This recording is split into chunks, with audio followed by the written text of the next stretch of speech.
কিরে হাতে এটা কি নিয়েছিস? শ্যাম্পু।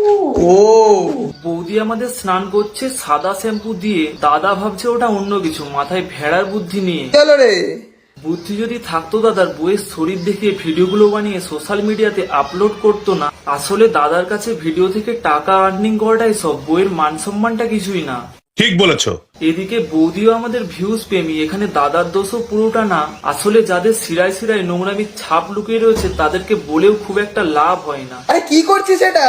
নোংরামি যেখানে দেখবে স্টুপিড বয়, প্রতিবাদ সেখানে করবে। এদের এই নোংরামিগুলো বন্ধ করার জন্য এই ছেলেটা কিন্তু একাই লড়বে। তো বন্ধুগণ, নতুন একটা ভিডিওতে তোমাদের সবাইকে সুস্বাগতম। রোস্টিং জগতের নায়ক আমি করবো এদের রোস্ট, আর তোমরা ভিডিওটার মজা নাও। চলে আসলো নতুন একটি পোস্ট। বন্ধুগণ, আমাদের এই বৌদি যখন প্রথম ভিডিও বানানো শুরু করেছিল তখন এর একটা ভিডিও দেখে নিয়ে চলো।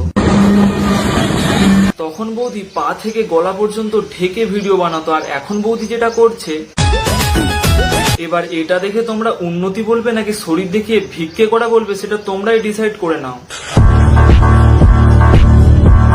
খেলা হবে তো আজকে?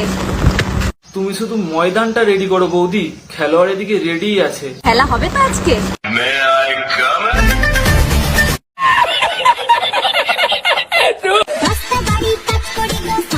নোংরা ভিডিওগুলো না বানিয়ে যদি সত্যি 10টা বাড়িতে কাজ করে খেতে, তাহলে এটাই হতো সবচেয়ে বেশি সম্মানের। সঠিক বলেছেন। কিন্তু কিছু মানুষজনের কাছে তো আবার সম্মানটা সহ্য হয় না। এদের কাছে এদের মান সম্মানের থেকে পাবলিকের গালাগালিটাই প্রিয়। বলেন কি? আর পৃথিবীতে এত খাবার থাকতে এরা মানুষজনের থেকে গালাগালি খাওয়াটাই বেশি পছন্দ করে। কোথায় এসছিস এটা? আরে গরুর দুধ দোয়াতে এসেছি। আরে গরুর দুধ আমি একমাত্র দোয়াতে পারি, তুই পারবি না। কেন, গরুর দুধে কি তোমার আঙুলের ফিঙ্গারপ্রিন্ট লাগানো আছে? অন্য কেউ দুইতে পারবে না?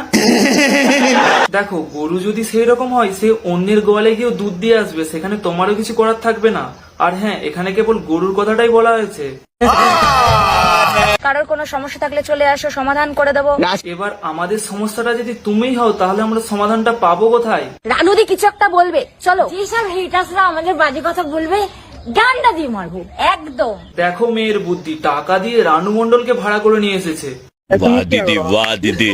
একটু সাবধান, কারণ রানু ঠাকুমার ব্রেনটা তো খুব ভালো। হেটার্সদের মাথায় মারতে গিয়ে কখনো ওই ডান্ডাটা তোমার মাথায় গিয়ে এসে পড়বে, তুমি ধরতেই পারবে না। রানুদির বাঁশবাগানে চলে এসেছি, কি বাস দেবে তো?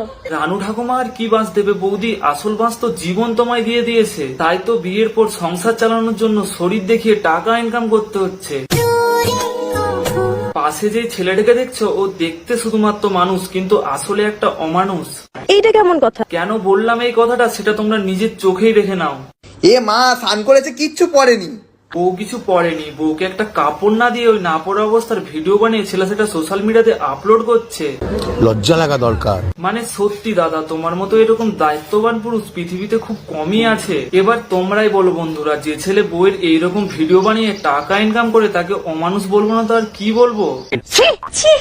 এই বৌদির ফেসবুকে রিসেন্ট একটা পোস্ট দেখলাম, সেখানে ক্যাপশন দেওয়া রয়েছে, মনকে শক্ত করে এগিয়ে নিয়ে যেতে পারলেই তুমি সাকসেস। বলছিলাম বৌদি, এই টাইপের কন্টেন্ট বানিয়ে পর্ন মুভির পর্দা পর্যন্ত যাওয়াই সম্ভব। এবার তুমি যদি ওটাকেই সাকসেস মনে করো তো করতেই পারো, এখানে আর আমার কিছু বিশেষ বক্তব্য নেই। তো বন্ধুগণ, আজকের এই ভিডিওটা এখানেই শেষ করলাম। ভিডিওটা কেমন লাগলো ওটা কমেন্ট বক্সে জানিও। আর হ্যাঁ, ভিডিওটা যদি ভালো লেগে থাকে বন্ধুদের সাথে শেয়ার করো। দেখা হচ্ছে নতুন কোন একটা ভিডিওর সাথে। টাটা।